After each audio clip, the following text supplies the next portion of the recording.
I'm very pleased to introduce Dr. Davey Smith. Davey Smith is also a good friend and colleague from the University of California, San Diego. He's the chief in the Division of Infectious Disease and Global Public Health there. He wears a number of hats at UCSD. He's the director of the Translational Virology Core at the UCSD CFAR. He's the medical director of the Night Clinic in Family Health Centers of San Diego. He works at the VA Medical Center. He's the director of the HIV Hep C and HIV HPV co-infections clinic at the VA in San Diego. He serves as the vice chair of research in the Department of Medicine at UCSD, and perhaps most germane to what we're going to be talking about today, he's an international expert in both HIV cure and COVID treatment, particularly with monoclonal antibodies. And he is the global protocol co-chair of the ACTIV-2 study, which is testing a variety of outpatient interventions for early COVID treatment. And he's going to be speaking to us today on the role of monoclonal antibodies and beyond for preventing severe COVID-19 disease. We were really looking forward to Dr. Smith's talk, and he will be on to answer questions live afterwards. Hello, thank you for coming and joining me today. My name is Davey Smith. I'm at UC San Diego, and today I'm going to talk about got anything for this cough? And this is about treatment for COVID-19, and specifically early treatment for COVID-19, talking about antibody-based therapies. Here are my financial relationships. I've also updated them on the IAS-USA website. Here's our learning objectives for today. So hopefully we get to learn about describing natural history of COVID-19. We look at the current state of our understanding of how antibody-based therapies are used for COVID-19, and also specifically how monoclonal antibody treatments for COVID-19 are made and how they're used. We might also talk a little bit about variants. So as many of you know, there are tons of drugs in development in different planning stages and different trials out there. And in fact, there are over 400 trials currently being reviewed and monitored by the FDA. 9 have received emergency use authorization, and 1 has full approval for COVID-19. So let's start off by talking about the natural history of COVID. So everybody who gets SARS-CoV-2 infection starts off with no symptoms. In fact, some people get infected and never have any symptoms at all, but some go on to progress to mild, moderate, and even severe symptoms. At the beginning, it's all about the virus. So the viral load goes up, and then it goes down, even while the disease actually gets worse and worse. If you're going to stop it in this early phase, you'd want to stop it with an antiviral. In this later stages, there's something about the virus that triggers an inflammatory process. So the human immune system goes a little bit, gets a little bit angry and starts to becoming inflamed. And perhaps at this setting, you'd want to use an immune modulatory. Also, during these later stages, some people can become hypercoagulable. So they make lots of blood clots that can be in their legs or everywhere you can think of, heart, etc. Perhaps then you would use an anticoagulant. And in trials right now, there are antivirals being studied, immune modulators being studied, and anticoagulants being studied along this continuum of COVID-19. This talk, we're going to focus on the antiviral, so blocking the virus at the beginning to keep from having this continuum of disease. But there's lots of different ways that we can interact with the virus in its life cycle to stop it. So here, SARS-CoV-2 has these spike proteins that you can think of as a key that fits into a lock called the receptor for ACE2.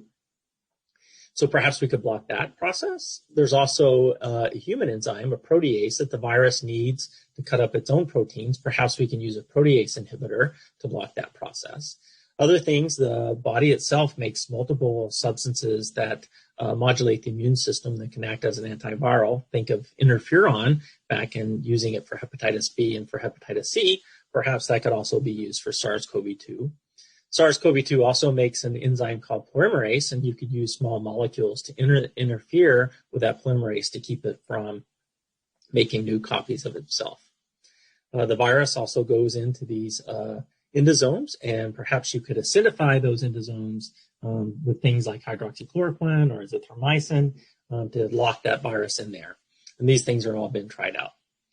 Today, we're going to talk about passive immunization, so this process here.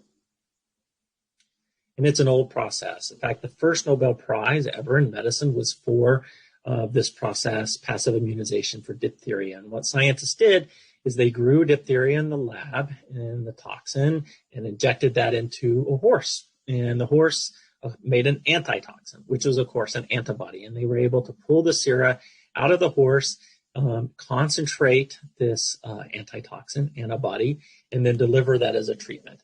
Back in the late 1800s, lots and lots of kids were dying of diphtheria, and this antitoxin saved a ton of lives, and this Nobel Prize in medicine is well-deserved.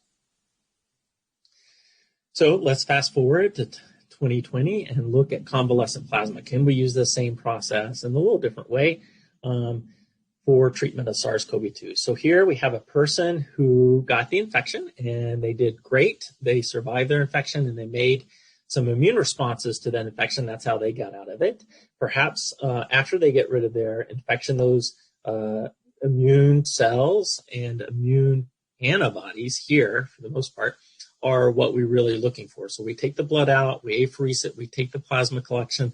Hopefully it's full of great antibodies that we could then use for someone who has the infection, is not doing so well, and perhaps we can treat them with this convalescent plasma. So in January of this year, this was a paper published in the New England Journal. They had 165 people who were older, greater than 75 years old. They also had a group that was between the ages of 65 and 74, but with a comorbidity. And they were all early in the stages of their COVID-19, but they were sick and they were coming into the hospital. Here on the y-axis is proportion free of severe respiratory disease. And it's better to be on top of this line. And people who got convalescent plasma did over time better than those people who got placebo. So maybe there was a signal there. Then there was a paper also published in the New England Journal of Medicine looking at adults with severe COVID pneumonia. They had 228 who got convalescent plasma and 105 who got placebo. And here on the y-axis is probability of clinical improvement or hospital discharge. And in reality, the placebo and convalescent plasma groups did equally the same over time. So that didn't really show that convalescent plasma did much good in this group. Then another study just published this week in the Lancet from the recovery trial looked at hospitalized adults with severe COVID-19, giving them either convalescent plasma or the usual care, almost 6,000 people in each of those groups. And it's looking at mortality, so death being the hard endpoint here. And these two lines were exactly the same over time. So there was no good effect of convalescent plasma for hospitalized adults with severe COVID-19. So the question is, can we do it better? So there are things called monoclonal antibodies based on a lot of research that was done in the HIV realm, especially recently. And here is where they take someone, again, who had SARS-CoV-2. They did well. They made a good immune response. Maybe made a ton of antibodies. And in fact, one of these antibodies, one clone, i.e. monoclonal antibody, was really good, really potent. So we pluck it out and put it in some cells and grow it up and then purify it and turn it into a treatment that we can then use for someone who might have SARS-CoV-2 to treat them or to block them from getting SARS-CoV-2 if they were to become exposed. And there are over 25 companies right now who have monoclonal antibodies in various stages of clinical testing for this treatment. So one of these that you might have heard about is Cassie and Endeavy. Here in this monoclonal antibody cocktail, since it's two of them, so it's kind of like a gin and tonic now makes a cocktail, is made by, you might also know by Regeneron cocktail. Here's a study where they had 275 patients randomized to placebo or two of the doses of this cocktail. And they looked at the amount of virus that the person had over time. And here is the change in mean viral load from baseline. So you want to have a lower line over time in this group. And the placebo, people who got the placebo all reduced their viral load coming out of their nose. But the people who got Regeneron cocktail, either at the higher or the lower dose, had less virus than those who got placebo. So as soon after this paper came out and the FDA looked at all the data, it received an emergency use authorization for treatment of outpatient early COVID-19. And also, President Trump was treated with this when he got his COVID-19. He was treated before this drug actually got its emergency use authorization, but he was treated with it. But, it's just the virus. We don't know if that means anything clinically, so they also looked at treatment with this monoclonal antibody cocktail to prevent hospitalizations or emergency room visits. And they looked at placebo, the 2 doses of the cocktail, and all the doses of the cocktail. And of the 78 people who got the placebo, there were 7 hospitalizations or emergency room visits, or 9% of the people had that, versus people who got either one of the 2 doses of the cocktail only had 3% or 2% of the people went to the emergency room or hospitals, which was quite a big difference, although the numbers of events actually are quite small. So another one you might have heard about is bamlanivimab, and it's made by a company called Lilly. And it's only one antibody, so it's not a cocktail. So monoclonal antibody, bamlanivimab. And here they looked at symptoms, and they looked at 452 people who had early COVID-19, and they were given either a placebo or 3 different doses of BAM. And then they looked at change at baseline of those symptoms. And the people who got placebo all had their symptoms go down over time, but the people who received BAM, when they pooled all the doses together, had lower symptoms than the people who had placebo. And it also received an emergency use authorization soon after the publication of this paper. But then that emergency use authorization, EUA, was revoked. And we'll talk more about that. And that's the cliffhanger for this presentation. We'll talk more about it in a second. But another thing that you could possibly do with a monoclonal antibody is prevent somebody from getting infected. And here's a nursing home study.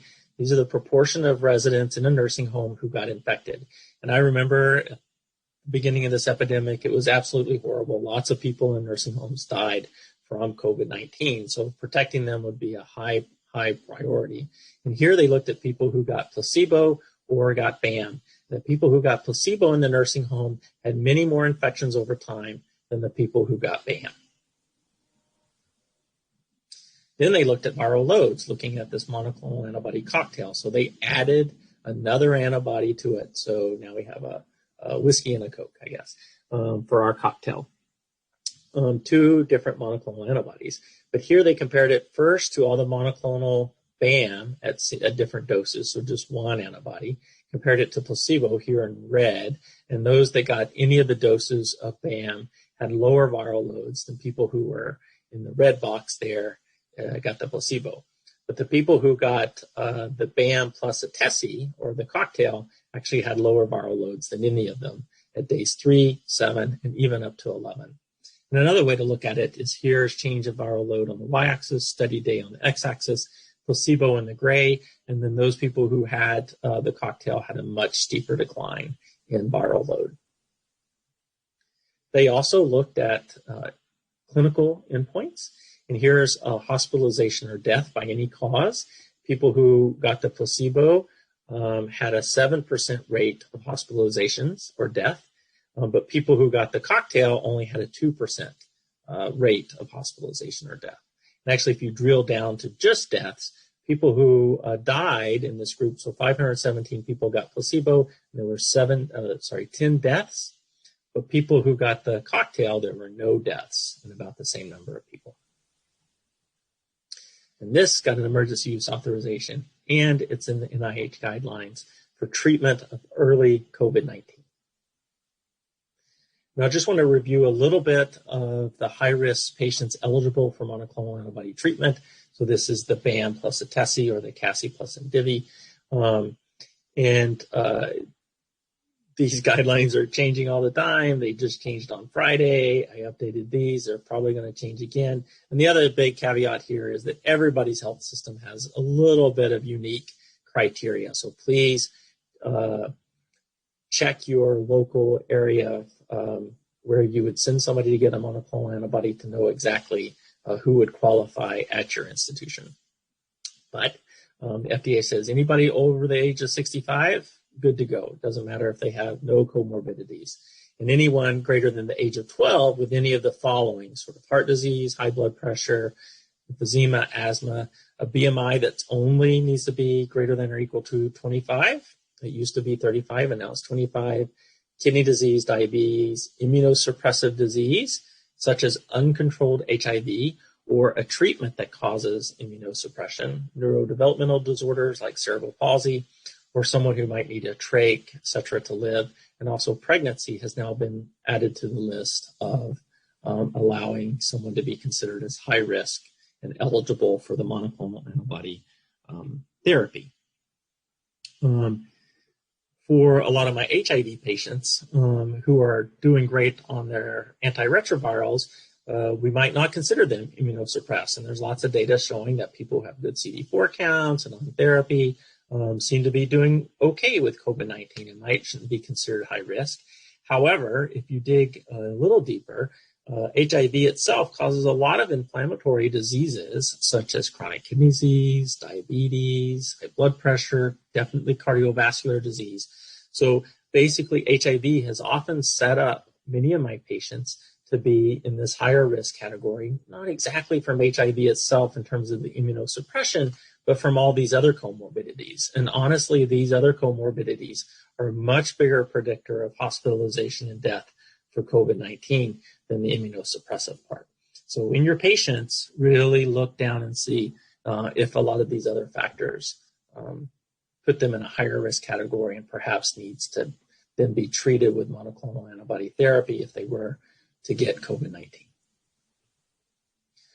So monoclonal antibody therapy, right now, it is only for high-risk people with early COVID-19. It is not for people who are hospitalized due to COVID-19. There have been studies looking at monoclonal antibody therapy in the inpatient setting, and those studies have not shown efficacy. In fact, some of these monoclonal antibodies have shown to make people worse if they're already in the hospital, or people who require oxygen because of COVID-19, or if they were already on oxygen, then they had to bump up their oxygen flow rate because of COVID-19.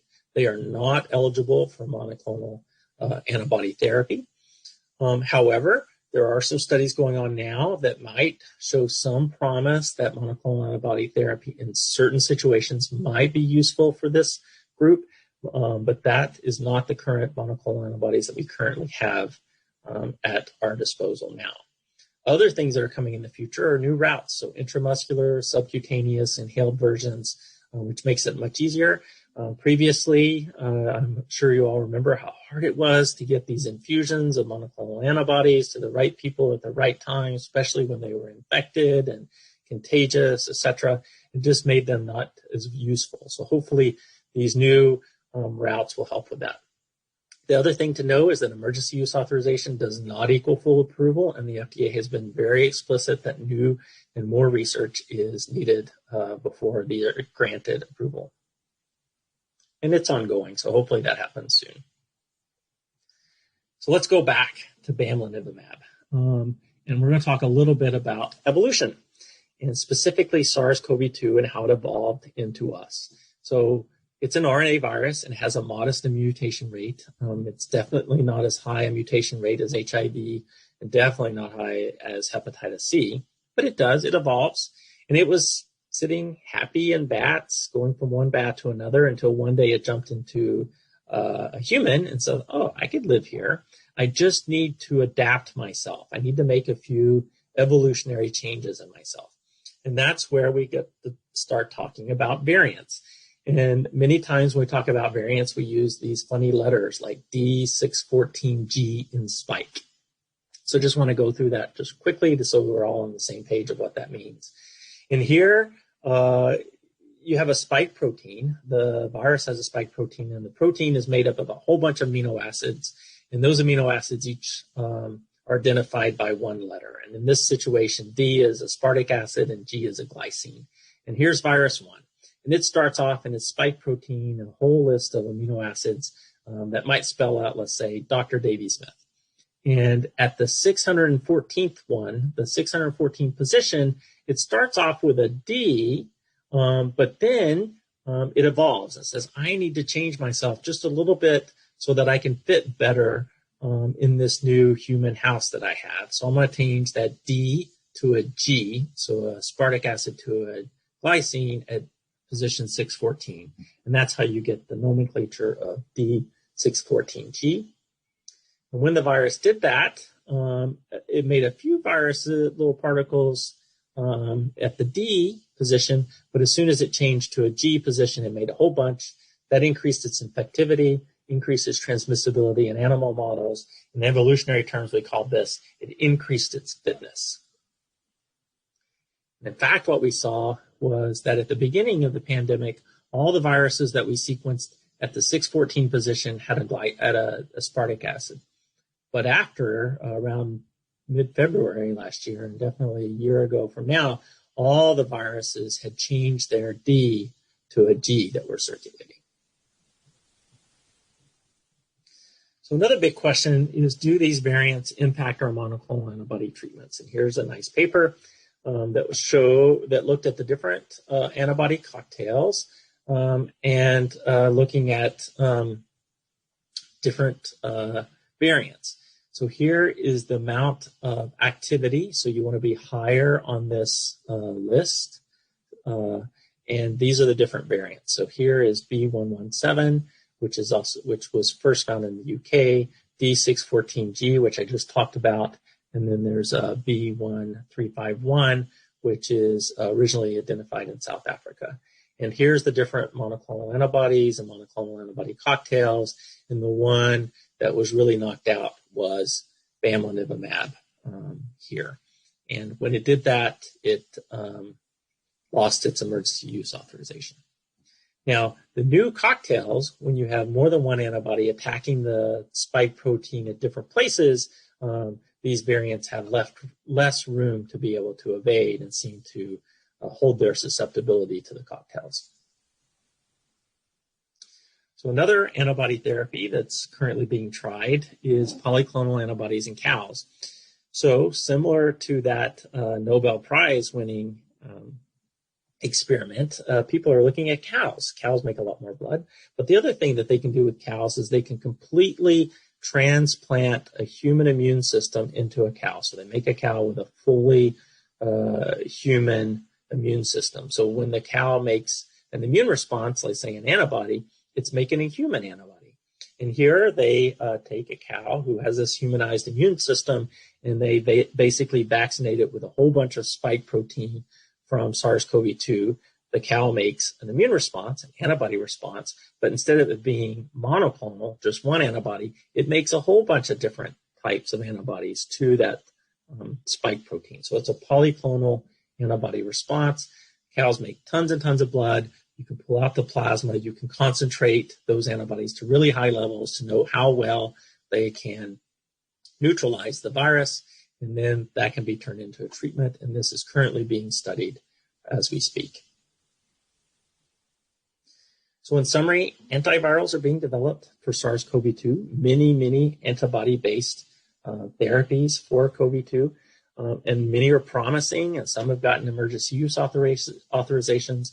Currently, they're only available by intravenous infusion, but new versions are coming. Hopefully those also show to be effective, such as the intramuscular and the subcutaneous and the inhaled versions. But we have to be diligent because viral evolution may thwart our best efforts for these monoclonal antibodies.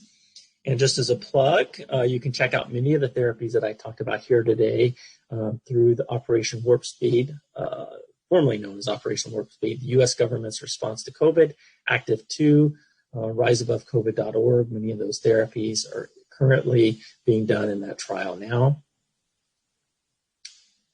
And I'd like to acknowledge the Active 2 participants in that study team, U.S. government response to COVID-19, my colleague Antoine Chalon, and of course, CROI 2021, who helped with some of these slides. Thank you for your attention. Thanks so much, Davey. That was really, really great. And, I know that, you've been thinking about the utility of these therapies for COVID, particularly in the outpatient setting, so much all day, every day. I know it can be all consuming.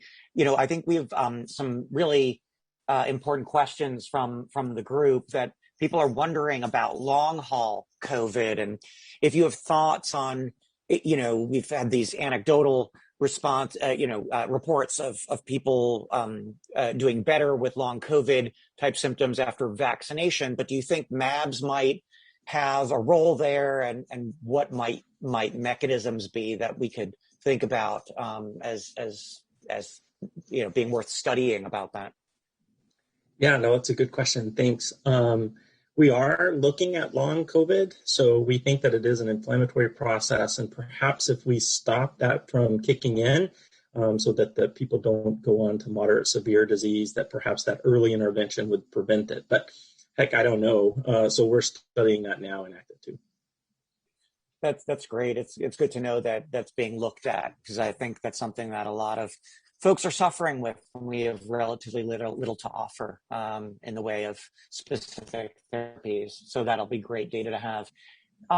What do you think, Davey, would be the utility or lack thereof of sort of monoclonals in someone who had been fully vaccinated and had a breakthrough infection in vaccine? Or might it depend on what the sort of protoplasm of the patient was and what you thought the context was for failure? How do you think about that? Yeah, that's a good question as well. And we definitely don't know, right? But I do think that people who have lots and lots of risk factors and they have a breakthrough infection after vaccination should be considered for a monoclonal antibody therapy, perhaps, especially for those that are at the highest risk for progression.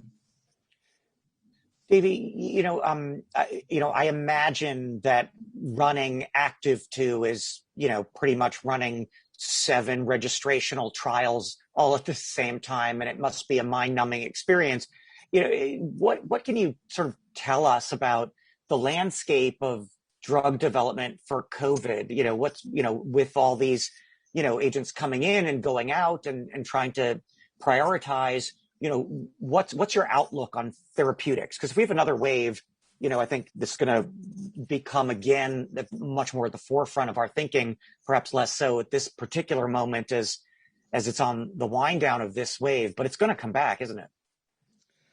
Yeah, I think we're going to see it back. I think there's a few reasons for that. I think there'll probably be going to be some risk compensation once people start getting vaccinated, but then there's also going to be the waning of the vaccination, and then there's going to be the variants and increased transmissibility. But it's still a huge problem also throughout the world. So Active 2 is also a global trial. So we're looking at all sorts of different therapies all across the world. We just started our 200th site today, so it's pretty exciting. But we have therapies that are oral. We have therapies that are injected, infused, or IM or sub-Q. We have some that are inhaled. So we're pretty excited about all these different options that might show some efficacy. So hopefully we can get those out as quickly as possible. Thanks for that, and congratulations on site number 200. I think a lot of sites across certainly the U.S., I know at our site, we had this problem, had a lot of trouble thinking about how to operationalize the administration of these antibodies and these therapies in the outpatient setting, and how to do it safely, and resource allocation and staff allocation. What guidance, since you've sort of had the longitudinal perspective of, all these different sites trying to implement this, what have you learned from that? What can, sites that are still trying to figure this out learn? Yeah, the things that I have to say, the big things that we learned was that monoclonal antibodies infused during someone who had acute infection who's contagious is really hard. And the other one that it just laid bare is that how disparities just can really literally kill our most vulnerable communities. And we need better public health systems to be able to get out therapies, whether it's monoclonal antibodies or whatever. But in the setting of a pandemic, it's been very, very difficult. If places are still struggling on how to do that, there are now more help within the Department of Health and Human Services for helping set up those emergency use authorization monoclonals. Yeah, it's certainly a complicated landscape. And, I know, various groups have continued to struggle with this. And I guess I would just comment amen to your comments on the need for more public health infrastructure to be ready for whatever is next. We have some of the audience members wondering what the common monoclonal antibody side effects that you're seeing are, and is it dependent on the route through which they're administered, to help people contextualize the risks and benefits to potential patients or study participants? Yeah, so that's a great question. What surprised me the most in this whole process was that, boy, people really tolerate these monoclonal antibodies better than I thought they were going to, especially the infused side. We've had some infusion reactions, but really small. And we also had them in the placebo arms almost as high. So that was really good news. The other one is for the other agents, the sub-Q and the intramuscular, lots of bruising. It kind of hurts. We're having to inject a lot of fluid in those processes. So I'm hoping that the companies figure out how to give less or figure out how to get the right levels at the right time without those sort of injection reactions, bruising, infections afterwards, pain, etc. Is it weight-based dosing for these intramuscular and subcutaneous infusions? So the volume depends on the size of the patient? Some of them, but most of them not. They've now figured out, basically what level of PK that they need and can get it in most people. Yeah. So how large an infusion or injection are we talking about?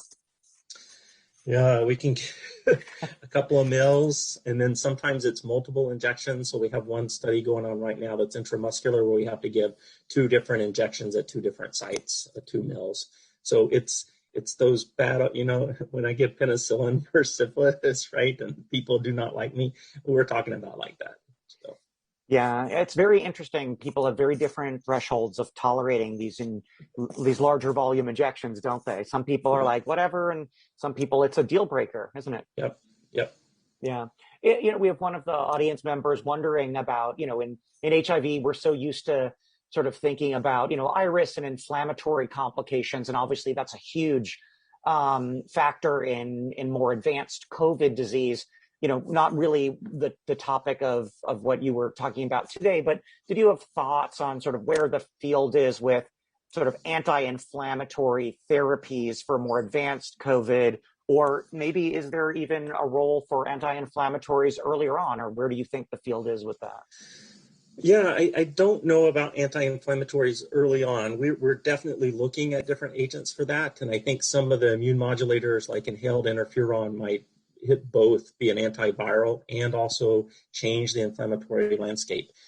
Definitely at the beginning of this pandemic, we used a very large sledgehammer for a lot of changing of immune factors such as dexamethasone. But now they're in the studies are looking at more surgical approach, like change JAK-STAT or IL-28, those sorts of things. And maybe we can get a better approach soon. Yeah, thank you, Davey, and thanks for even speculating sort of outside of what we, of the data. Yeah. I think it's always important to sort of think about what the next steps might be and what the pathogenesis tells us about therapeutics. So thanks again for being such a good sport with our questions, really insightful questions from the audience, and a great talk.